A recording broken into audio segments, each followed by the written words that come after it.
Welcome to the podcast of MotorWeek, television's original automotive magazine. MotorWeek is made possible by TireRack.com, WeatherTech, Hum by Verizon, RockAuto.com, and State Farm. Here's your MotorWeek podcast host, John Davis. Thank you, Alec Webb. Welcome, everyone, to MotorWeek podcast number 197. I'm John Davis, of course, and joining me around our desk and inside Studio C at MotorWeek World Headquarters is executive producer Brian Roberts. Hello. And road test producer Ben Davis. Hello. Writer-producer Brian Robinson. What's up, John? And online content coordinator Greg Carlos. With Roberts here, we all got pushed down a level. Did you all see that? And with Joe not here, I'm officially the last person. I'm usually after Robinson. So well, I think it goes in seniority. Joe Ligo, our producer, is not with us today, but he did put together everything we're going to talk about. But basically, the topic is what most of us are just back from, and that's the 2019 North American International Auto Show in Detroit. The last Detroit Auto Show that will be there in January. Next year it'll be June of 2020. Goodbye cold weather. 30 years of cold Januaries, and look what we've got to show for it. But it was a good show. I got to tell you, usually you go into these auto shows with fairly low expectations because, you've seen so much of the stuff before you got there.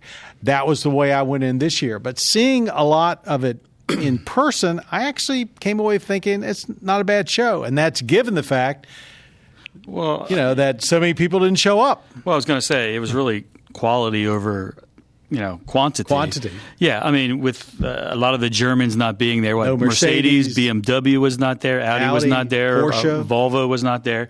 You weren't really sure what to expect. And then with the moving to June, what was really going to happen. But there was a lot of good stuff. And my favorite, the highly anticipated Supra. So I'll start off with that one. All right, let's start on BMW was kind of there. It was. There we go. In case you don't know, the Toyota Supra, which they labeled as the worst kept secret in the world, they shared the engineering, and actually BMW did an awful lot of the engineering, and so it shares a lot with the Z4. Brian, kind of give us a rundown on that. What it shares? It shares the engine. I guess it shares most of the chassis. You know more than me. I think it's just the basic chassis. Yeah. Well, also the powertrain. The powertrain. Powertrain is the i6. The 3-liter. The Supra is rear differentials. Yeah. BMW. We've been driving that engine for a while. I finally got to get into the car a little bit later in the show, and it slipped my mind that this was a part BMW, and I opened the door and I see all this BMW switchgear. And I'm like, oh, that's right. Yeah, it's exactly like a BMW on the inside. That's unfortunate. Which is not a bad thing, but somebody asked me up there. They said, "Does this mean that if we have any performance coupes in the future, they're going to have to share, componentry? Because after all, Mazda and Fiat are already doing it." And I think the answer is yes. We may actually be seeing the last rear-drive sport coupe for a very long time. I mean, until Nissan comes out. Toyota had a lot of time to think about it, too. Yeah. I mean, it was, 4 years ago when they showed the concept. The concept, yeah. But, it's supposed to start at $49,990, under $50,000. So I remember the last one we tested was, $96,000, I believe. Yeah. We did that comparison. And that was about $50,000 for that thing. So they had to price it under the Z4 because the Z4 is probably, by the time you add some options on that, it's going to be way up there. It looks great. All I can see, and it actually was developed by their racing people. Gazoo, yeah, which I think is the first time that's happened. Yeah, I've monitoring our social media. There was a lot of upset people about the fact that no manual transmission, and the looks, and you can say this with every car. Looks were polarizing. I'd say it leaned more towards people did not like the looks, but I saw it in pictures and in person, and it looks better in person. Absolutely. You see it there. The proportions are great, I think. Yeah. It's got a classic Supra style. I understand that a lot of people don't like it right away, and that's okay. But if you see it in person, it's interesting. I really didn't get that because it looks exactly what I would expect a modern Supra to look at. I thought it was nice. Really it's got a lot of curves, so it's not necessarily the styling that is in favor right now. But I thought it looked good. The front end's a little funky to me. Speaking Looks of better than their concept. no manual transmission, should we move on to the next? The 700. 2020 Ford Mustang Shelby GT500 5.2 liter supercharged V8, somewhere north of 700 horsepower, a 7-speed DCT transmission. For you that don't know that, that's dual clutch automatic. No manual. However, even though this is the first Shelby I think that's ever come out without a manual, one of the chief Ford guys did say, never's an awful long time. Yeah, So it's we'll still see. not an R yet. No. What'd you think? You saw it in person. They lowered it from the ceiling like a fake helicopter arrival. That was one of the first questions Ben asked me was it, does it look as awesome in person as it does on paper? I thought it did. I thought it looked better in person. It looked real tough. The carbon fiber package to me is a little over the top. I understand the point behind it, and I think somebody had said that the wheel, when you get the carbon fiber package with the carbon fiber wheels, the tires actually weigh more than the wheels do. Awesome. Yeah, which is wild. But yeah, I mean, it's great looking. I'm sure it sounds awesome. I've heard some sounds on their B-roll tape, but yeah. I think Carroll Shelby would approve. I do too. I do. And Brian actually wrote that in the script, so very good. Where I got that from. Yeah. I just plagiarized that. An awful lot. Ford had two heavy hitters there. They had that, and even though they had already shown the police version of the new Explorer, and they showed a few days before the show for reasons I can't fathom, they took the Detroit press out to Ford Field and showed them the regular Explorer that's coming for 2020. They showed the hybrid and the 400 horsepower ST version at the show. It shares its new chassis with the Lincoln Aviator, so it's gone from front and all-wheel drive to rear and all-wheel drive. It doesn't look that much different. I was surprised. It's been 11 years since the last one. I'm a little surprised they didn't stretch styling a little or do something, but I think a lot of people looked at it and said, didn't think it was a new vehicle. But it looks like it'll have a lot more room inside. The old one was kind of cramped. And I thought it was cool they came out with the hybrid and the ST at the same time. I agree. Covering both variety. ends of it. Yeah. The police version, which they showed first, basically will also be a hybrid, and that'll be, or at least be available as a hybrid. So that'll be new. Any other thoughts about it? It's going to sell very well. Yeah, people like Explorers. They've sold a ton of them. Let's go to the other big engine news, keep the and tires that's properly the inflated. What? Just keep the tires properly inflated. Oh, Too soon. And keep the windows rolled down. No, we won't say that. All right, 2019 Ram Heavy Duty. A lot has been made of the 1,000 pound-feet of torque from the Cummins 6.7 liter, 35,000 pound towing capacity. You realize soon someone will be 36,000. Of course they will. I was just doing a radio interview, and the fellow on the other end said, next year we'll have. I said, somebody will have 36. I mean, we're in the pickup wars, and a lot of people don't seem to realize that the jump for the 6.7 liter to 1,000 pounds was not that big.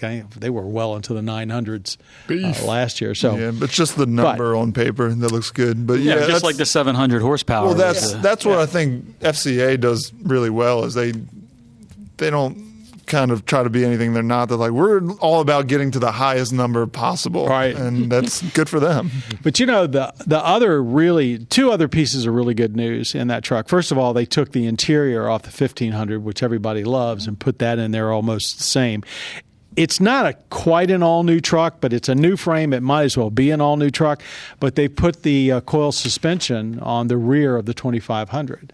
So only the 3500 still has the Hotchkiss rear end. So they and there's air spring packages for both. So I haven't driven it yet, but they've improved on paper anyway the ride substantially.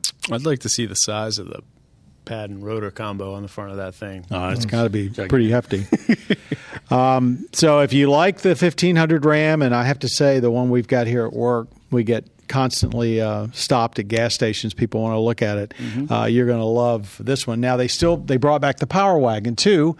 The Power Wagon, of course, will be gas engine, but it looked pretty tough. Yeah, it looks a lot like the Rebel. So if you like the 1500 Rebel. Yeah. Well, speaking of the Ram, it just won the North American Truck of the Year. Yeah, we should probably mention that before we get into this, or we'll forget it. But North American Car of the Year awards were awarded. Truck of the Year was the Ram 1500 up against actually a truck this this year. All right. It was actually a truck, a Way to go, real Nacto. live Was it truck. last year? Lincoln Navigator. Oh, yeah. Lincoln, that's right. last year they gave it to an SUV, and I won't get into that because I thought that was stupid. And the utility was probably the biggest surprise, don't you think? It was. Car was Genesis G70, which we think a lot of.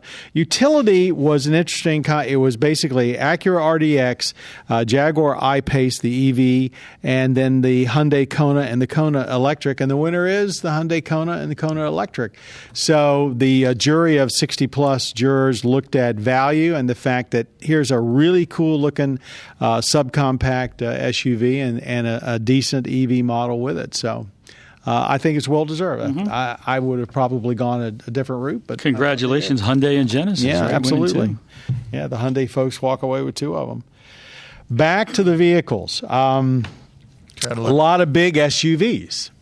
We had, along with the Explorer, we had the Cadillac XT6. We also had the Kia Telluride, which is based on the Hyundai Palisade. Their largest vehicle yet, right? Yeah. The XT6 fits below the Escalade, but above the XT4. And a lot of people have been criticizing it because it's basically a GMC Arcadia underneath. But I thought it looked good. They took the styling off of some of their recent concepts. They made the front end look less angular. It's attractive on the inside, not as attractive as the Lincoln Aviator, but I think it'll sell very well. So, there's not much. I think it's a holding pattern vehicle, too. I think they've got something better coming down the pike. We live too close to the Arcadia Fire Department. You mean the Arcadia? Arcadia. Yes, we live near Arcadia, Maryland, which, by the way, is where they do the demolition derbies. Good times. Subaru, what did you folks think of the Subaru WRX STI S209? Well, compared to the RA we had, and this one's actually got some more power. So, Yeah. but I'd like a wide body kit on it, I guess. I don't know too many details. Just other a than that. more STI. Like a little more of the rally flavor. Such a limited edition, 200 cars? Yeah. Most, Well, the RA was that way too, right? Yeah. And this is the first S line in America because I think in Japan they sell it. Yes, that's correct. This is the most powerful STI they've ever made. 341. Yeah, so it does. I mean, it does have the power that people wanted. It's still. But these days 300 and plus horsepower is just not that much. Yeah, you kind of have to bring something else to the table if you're only coming with 341 horsepower. And I feel like the chassis on the STI, we've said it before, it doesn't feel as new as some of the other stuff we've driven. That's soon, for sure. soon to be tested at Summit Point, hopefully. The S209, yeah. Late brakes, right? Back to a Hyundai, I don't want to forget a vehicle that I didn't expect there. The Hyundai Elantra GT N line, the letter N and line. So this is not their second N model, performance model. This is something in between. Can you explain that? There's N brand and N line, much like the BMW M cars, and then the M line, and Audi the S performance. line. So so you get the only full on N brand car is the Veloster N as of right now. You can now get an Elantra GT N line, which is just a little bit sporty. It replaced the GT Sport. Yes. It's not confusing at all. Well, yeah, and that's the thing. It is confusing, and it's getting worse. Folks over at Volkswagen had a new body on the Passat. That was their only news, besides the fact they're building a second plant to build electric Benny D vehicles. should be happy about that one. So attractive. Yeah, I mean, it looks nice. better. It looks like Nice. the Jetta now. But they didn't really No, I'm not. This is the exciting part, is that they didn't change the platform. It still drives like the Passat that 10-4 on we've that. really enjoyed. Some other things that popped up. There was quite a bit of stuff going on at Lexus. They had the new RCF and RCF Track Edition, which I thought was a nice looking package. Yeah, again, lots of carbon fiber, lots of weight savings. But I thought that convertible concept was really, really sexy. Yeah, it really isn't. You look at it and say, it's really not a concept. The Lexus LC convertible concept, we already love the coupe. And this is one beautiful convertible. It's pretty close to production, I would say. Yeah, I would say. They had that tonneau cover over the back that I wonder if that'll make it. But that was very pretty car. Did that have a BMW engine in it?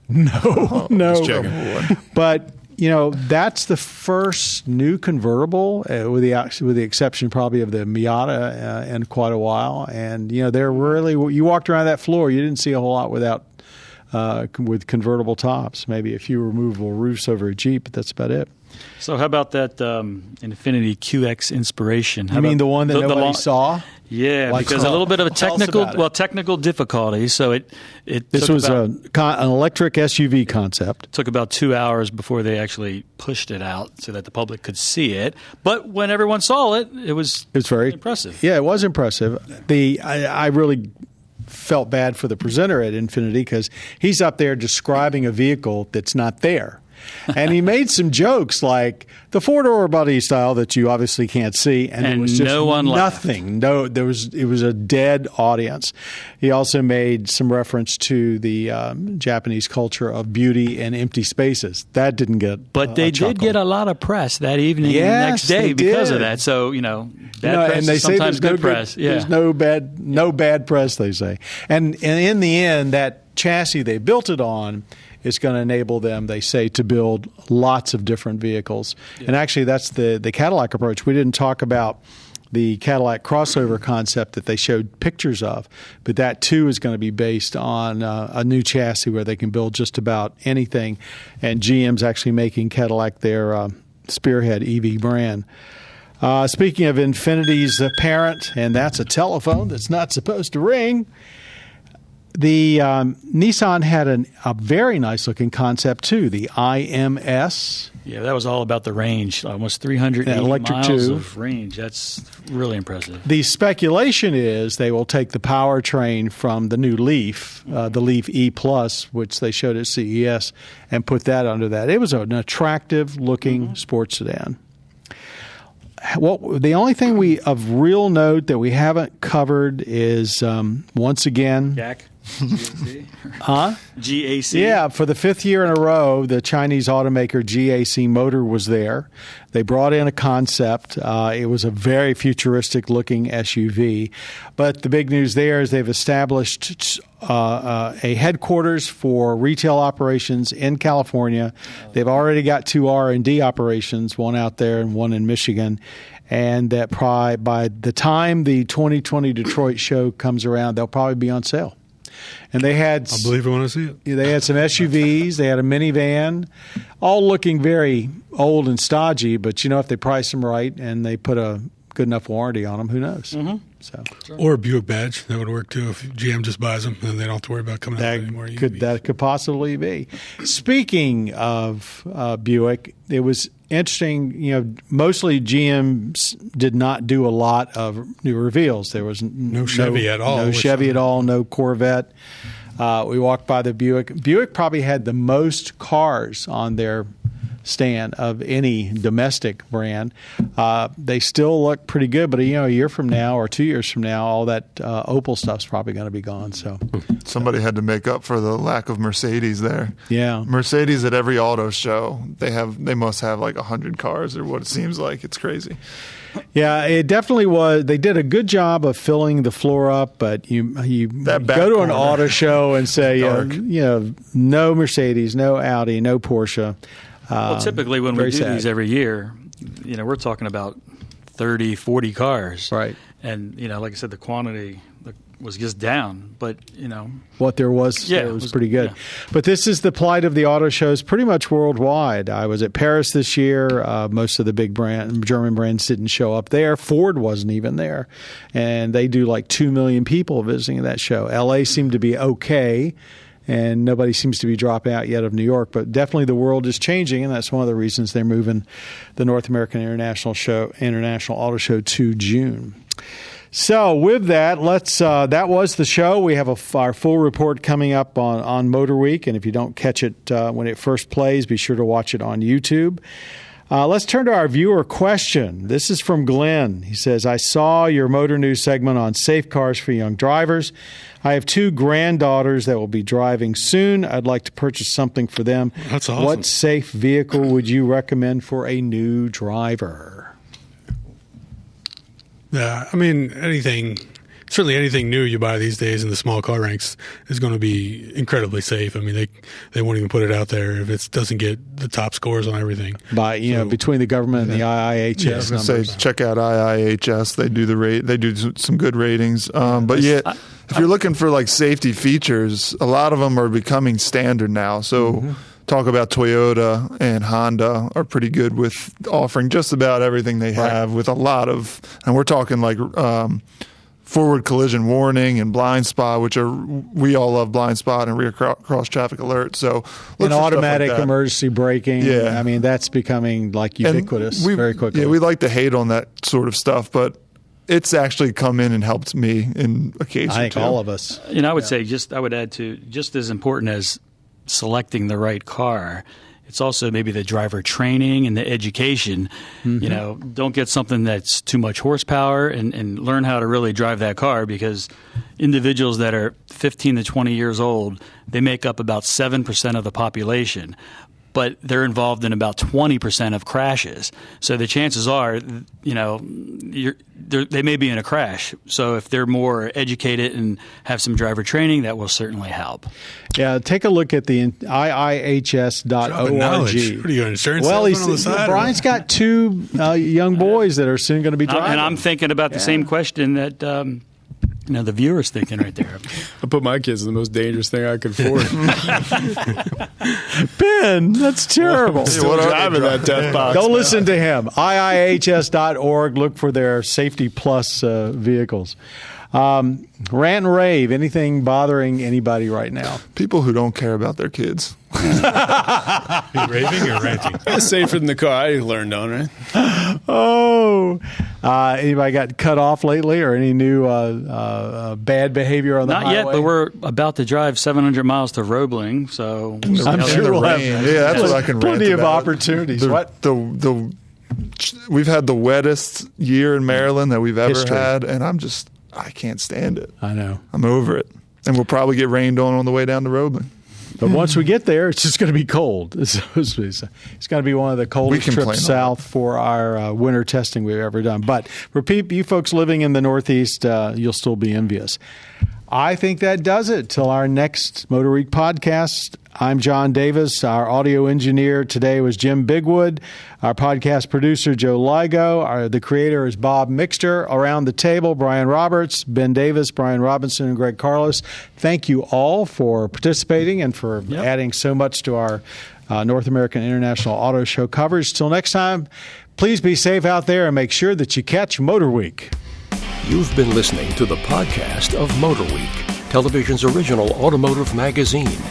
MotorWeek is made possible by TireRack.com, WeatherTech, Hum by Verizon, RockAuto.com, and State Farm. For additional information on podcasts, videos, and showtimes, visit our website at MotorWeek.org. And watch MotorWeek, television's longest-running automotive magazine series each week on your local PBS station.